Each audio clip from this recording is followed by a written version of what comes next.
Good morning, students. In today's class, I am going to start data handling. As you all have seen, the previous video covered your data visualization and fundamentals of basic Python. So, under the fundamental of basic Python, you must have seen how the keywords and the data types are used there. So, after knowing those things, we understood that Python can handle data which can be analyzed with the help of some functions. So here Python Pandas is the most important Python library that is used for data analysis, and we can analyze this data with the help of series or data frames. Now see, you can use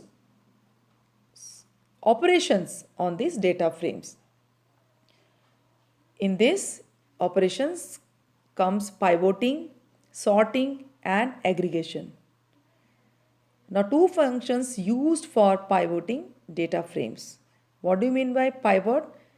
Which is used to create a new derived table from existing data frame. If you want to create a table, you have to create data frame first, which takes three arguments: index, columns and values. And the syntax you can see here with the green color. Now with the help of this syntax, we are moving to the source code which is used in the Python script. Now see here, the source code is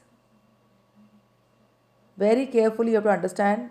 You have to import pandas and the syntax name is given there, and then df, again variable name, pd dot data frame. Be careful with the data frame, simply don't write in a small letter, it is a case sensitive. D capital, F capital, and then what are the contents you want to write.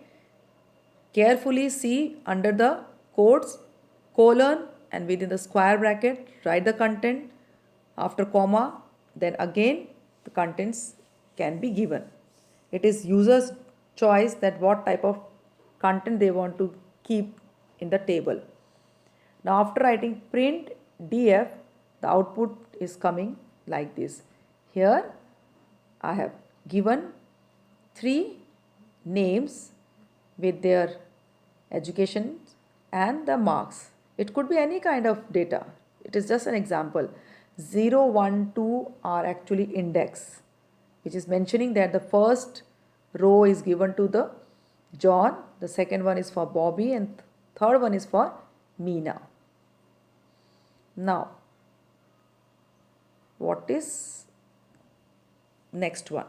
Yes, the next one is your pivot table. The same table we can do with pivot table also,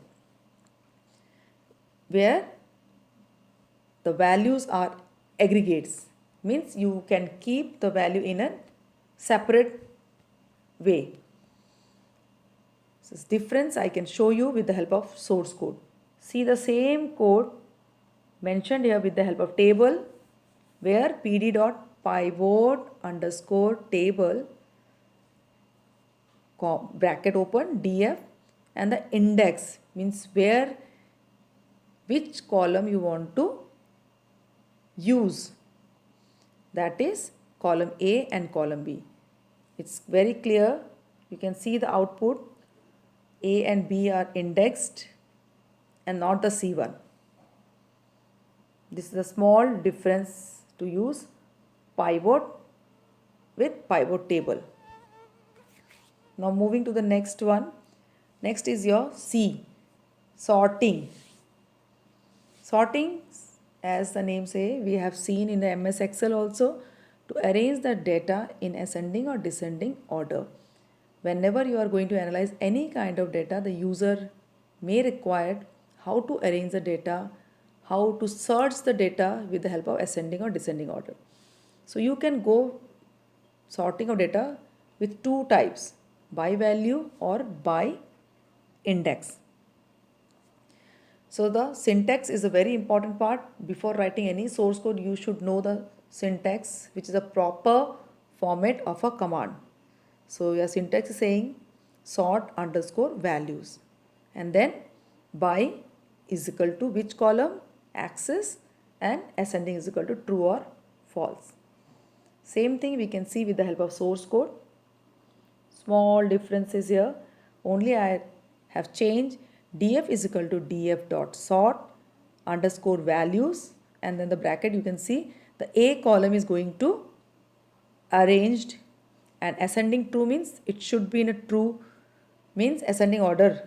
The data should be in an ascending order. So as the output is showing, A is Bobby, John and Meena.